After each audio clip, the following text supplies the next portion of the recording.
coincido. Tiene que ser mucho más compacto y tiene que jugar más como en el segundo tiempo, más relajado, más tranquilo. Yo sentí en el primer tiempo como que sobró mucho el partido, no jugó relajado, pero sí sobró el partido. Es raro explicarlo, pero es así. Sobró mucho el partido en el primer tiempo. Pero bueno, Brasil, espero que baje un poco el volumen de la tele también para que no me hable encima. Brasil 2, Serbia 0, partido y resultado que uno esperaba, Eh, es más, la predicción acá en la pantalla de Suda, si van a ver la predicción justamente, van a ver que el otro integrante de Suda dijo 2-0. Era un partido que se esperaba, ¿por qué? Porque si estudias un poco a Serbia, si lo venías viendo desde antes, sabías que Serbia era un rival muy físico, que te iba a poner esas dos torres que tiene ahí abajo, tres torres, perdón, porque jugó con línea de tres, después arriba tres torres más, sabías que iba a ser un juego para ganar en velocidad, y para romper líneas con pases filtrados. El primer tiempo lo sobró bastante Brasil, yo sentí que lo sobró mucho. De hecho, las primeras jugadas de peligro llegan de la mano de Thiago Silva y dos pases filtrados. Uno a Vinicius, que no llega a empujar la pelota, no sé si qué le pasó en la cabeza, si quiso empujarla y después se le vino a la cabeza eludir al arquero y no la llevó a empujar. Lo cerró muy bien el arquero Milinkovic-Savic, que gracias a él en el primer tiempo no se va 1-0 arriba a Brasil. Y después otro pase filtrado que creo que le mete a Richarlison, si no me equivoco, que tampoco llegó a definir. Porque lo cerraron justo, después Neymar se mete para el medio. Bueno, en fin, en el primer tiempo fue un primer tiempo en el que sobró el partido, el Brasil de Neymar, sobró bastante el partido y así todo pudo haberse ido 2-0 arriba tranquilamente. Después en el segundo tiempo fue todo mucho más sencillo. No sé si la charla de Tite en el entretiempo los habrá levantado un poco, pero lo cierto es que fueron en busca del 1-0. Y una vez que fueron en busca del 1-0, a partir de ahí sí se empezó a soltar mucho más Brasil. La cagó el DT de Serbia al hacer los cambios demasiado rápido. Puede ser, puede ser. Brasil la supo hacer, desgastar a esos gigantes y luego atacar y buscar los espacios. Bueno, eso también es un detalle muy bueno que está dando Paul en el chat, que dice que Brasil desgastó a las torres que tiene ahí abajo y en el segundo tiempo aprovechó que estaban cansadas y Tite puso flechas que tiene en el banco suplente. Y es cierto también, porque si se dan cuenta, el primer tiempo Serbia lo jugó con una intensidad muy alta, que estaba claro que no iba a aguantar durante todo el partido, que Brasil sí podía aguantar, porque tiene jugadores con mucha más jerarquía y mucha más resistencia. Tiene a Rafinha, tiene a Richarlison, tiene a Neymar, que no se cansan en ningún momento cuando atacan, no les importa qué minuto es, siguen atacando como si fuese el minuto cero y no les importa el resultado y siguen atacando como si fuesen 0-0 también. Entonces en ese segundo tiempo se notó en la jugada que hizo Neymar que ya los centrales de Serbia estaban cansados. De hecho, cuando la agarra Vinicius y define y ataja el arquero, si se dan cuenta en el rebote no llega a levantar la pata el central de Serbia y aprovecha el rebote y Richarlison la empuja. Eso es un buen dato a tener en cuenta por parte del planteo que hizo Tite. Ahora, ¿qué fue lo que lo llevó a Brasil a ganar el partido? No sobrarlo. Porque lo mismo le pasó a Argentina el otro día. Sobró el partido, por momentos notás que sobra el partido. Y sobrar no es que esté mal, ¿eh? Yo no digo que esté mal, porque hay momentos en los que vos sobrás y decís, che, está mal sobrar. No, sobrar no es solo pasar por arriba al rival así y mearlo, no es eso. Sobrar también es por momentos querer hacer un gol bonito, cuando va 0-0. Eso también es sobrar el partido. Estás sobrando el partido porque no estás asegurando los goles. Entonces en el segundo tiempo se notó que Brasil estuvo mucho más enchufado, más conectado. Fue en busca de ese primer gol y una vez que cayó ese primer gol se soltó completamente. Es como que se sacó las cadenas de encima y empezó a jugar el juego bonito característico de Brasil, que lo viene haciendo ya hace mucho tiempo y que lo sigue arrastrando hasta hoy en día. Entonces hoy notamos eso en ese gol que metió y después el segundo. Es una oda al fútbol el segundo gol. Pase de 3 dedos de Vinicius. La levanta para arriba a Richarlison, o sea, la para en el lugar. Tira una media chilena, media tijera, no sé qué nombre ponerle la verdad ya. Pero tremendo lo que hace Richarlison. Tienen que ir a ver la reacción al gol que va a estar subida en un rato nada más. Tremenda, espectacular. Fue un gol para enmarcar, para poner en un cuadro y también para demostrar que Brasil está para pelear. Yo durante el partido muchas veces dije que los que demostraron pasta de campeón fueron España y Francia. Bueno, hoy Brasil en ese segundo tiempo, demostró que tiene pasta de campeón.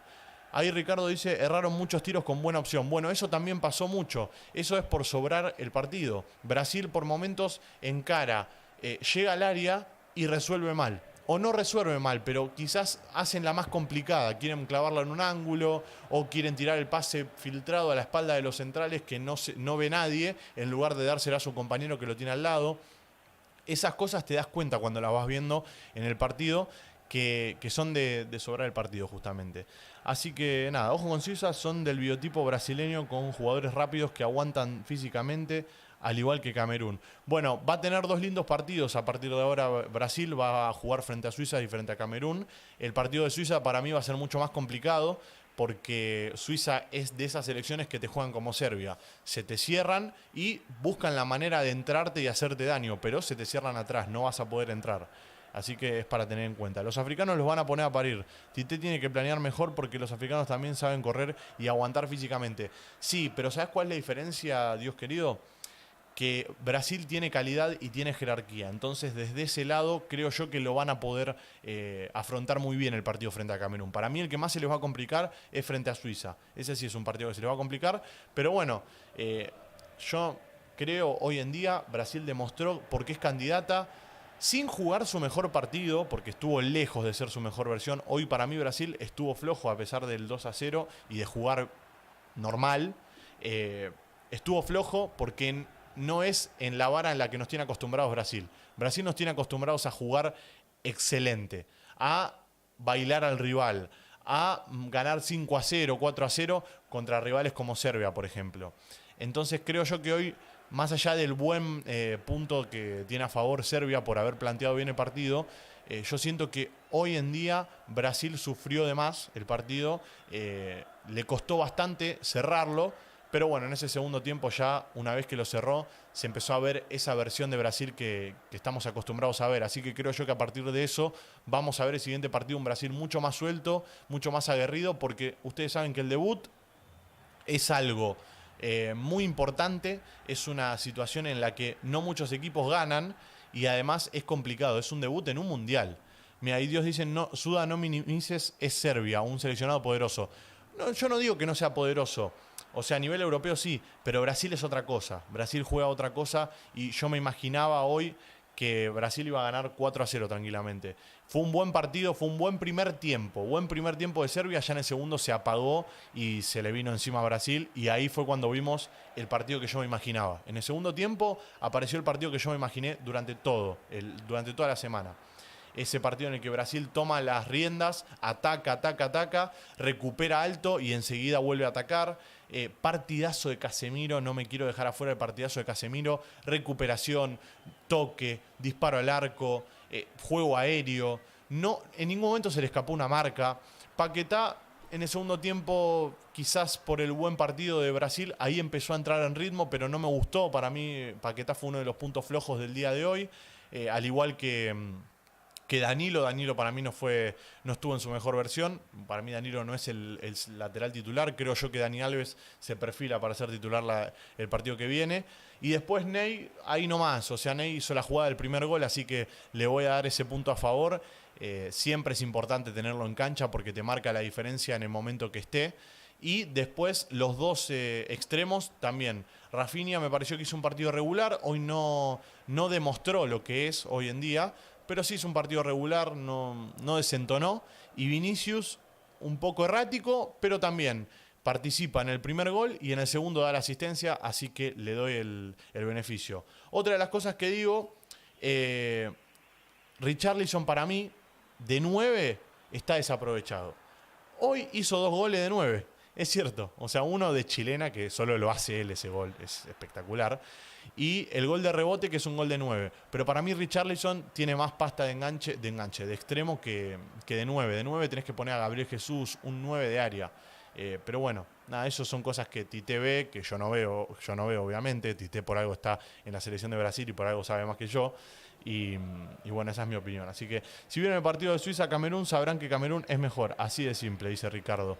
Bueno, para mí Suiza es mejor que Camerún. Es mi opinión igual, ¿eh? Yo creo que Suiza sabe mucho más a lo que juega. Camerún es más bueno, vamos a ver qué pasa.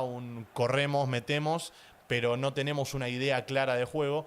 Pero bueno, como siempre les digo, cada quien tiene su opinión. Para mí Suiza se la va a complicar mucho más que Camerún. Si Serbia es buena, Dios, pero no aguantaron los brasileños, no se cansan. Sigo diciéndolo, la cagó el DT de Serbia, hizo los cambios muy rápidos, ya todos estaban cansados y se equivocó. Bueno, puede ser también que se haya equivocado el técnico de Serbia, Stojkovic, creo que era una cosa así. Serbia no es un pastelito y Brasil lo vio como el rival serio que es. Y así le jugó a Argentina. Vio a los árabes como un caramelito y le salió bien amargo. Bueno, eso también es verdad, tiene razón Rueda.